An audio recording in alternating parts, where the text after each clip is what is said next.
Welcome to this edition of Up and Coming. I'm your host, Tina Avery. We have such a fun show tonight for you. I'm talking about some great events that you really don't want to miss out on. So make sure that you get your coffee, get your tea, get your water and lemon, whatever it happens to be, and just stay there with a pencil so you can write down these dates so that you're marking your calendars not to miss this event.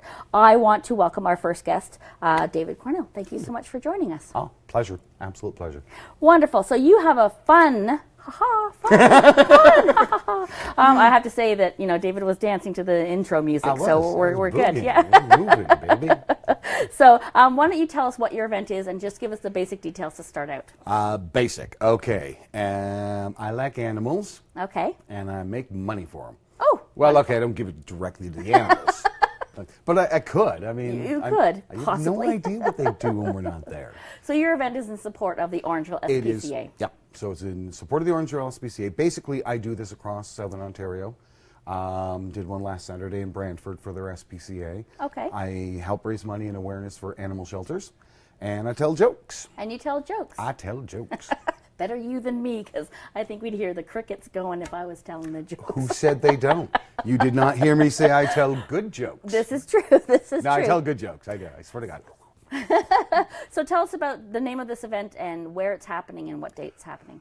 April 1st. Okay. See, I didn't go in the order you asked. See, I just got to mess stuff up. This is what happens when you have a comedian on the show. Or just someone who's belligerent. I am not doing this in the order you want. I will do my order, darn Okay, you. well, you tell us in your order how it works. The name of the show is Harvest Blend presents the Laughter for Paws show, P-A-W-S. Wonderful. It's at the Horizon Event Center, Okay. April 1st. And the show starts at 8:30. Can I tell the ticket price? Absolutely. It's $20 in advance. Okay. And $25 at the door. Okay. Yeah, and it's going to be a great night. My opening act is Billy Wiegand. He is not only hilariously funny, but he can actually host, get all that done, and still make you laugh. Oh, good. And then there's me. And then there's you. Little old Dave Cornell. Yeah. Wonderful. So how did you get involved in, like, what? Okay, it's simple. I'm a single dad for starters, so that limits my time. Okay. I am a comic, so when I'm not with my daughter, who's here. Oh, great. Because if she's with me, I am working. Okay. So I wanted to volunteer time, and I don't have time. It's hard. It's really hard. And we come from a wonderful community, and I honestly, I have to say, I say that every show. We have the most amazing community. I would not want to live anywhere else but here. And there's so many events that are happening, and there's so much fun for families, for adults. There's so many different things, and they're always in support of people that, or animals, or furry little creatures that need their help. And I can't say it enough about how amazing it really is. You know, I fell into this completely. Okay.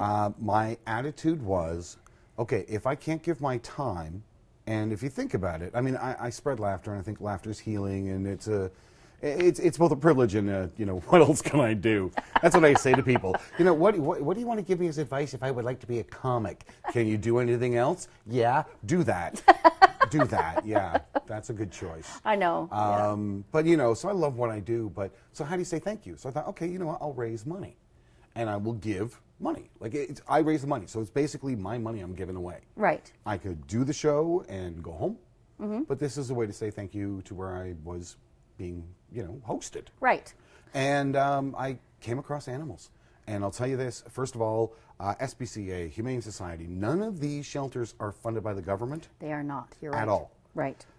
And here's the yucky, scary part.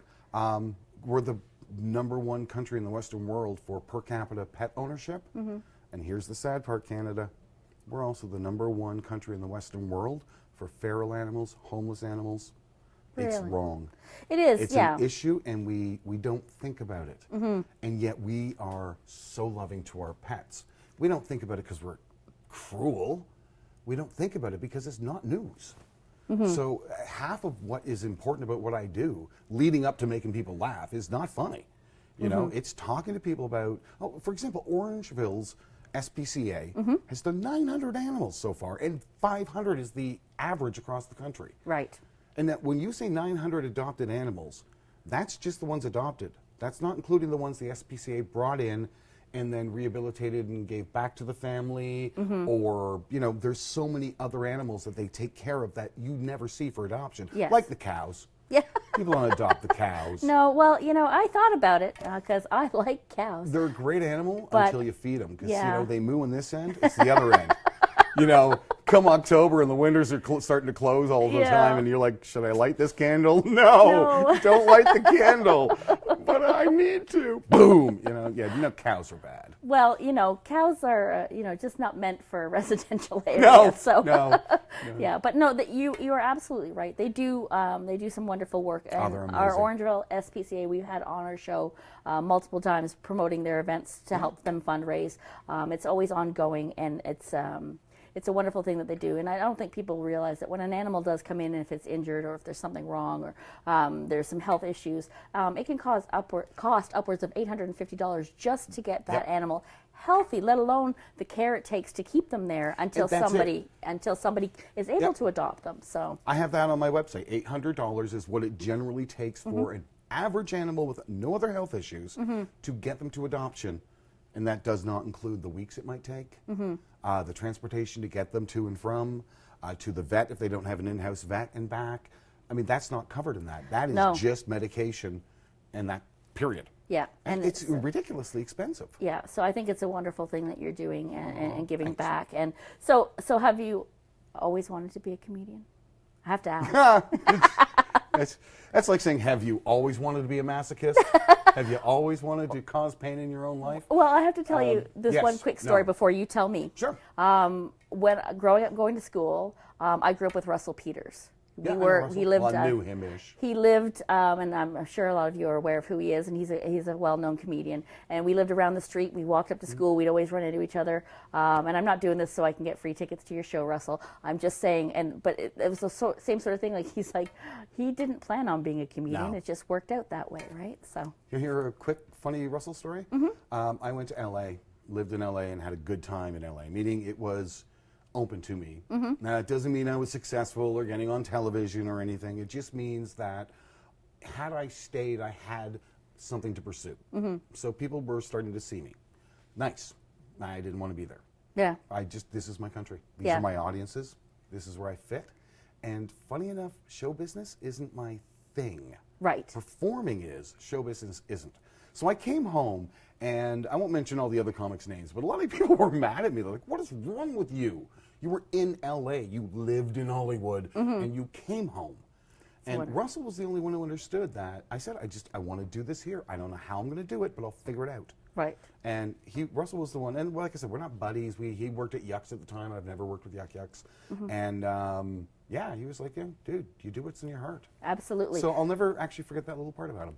But as for being a comic, I worked at the Science Center and did the shows at the Science. I've never had a real job, honestly. I worked at Tour the Universe, told jokes. I worked at the Science Center and did these. I told jokes in a plywood show.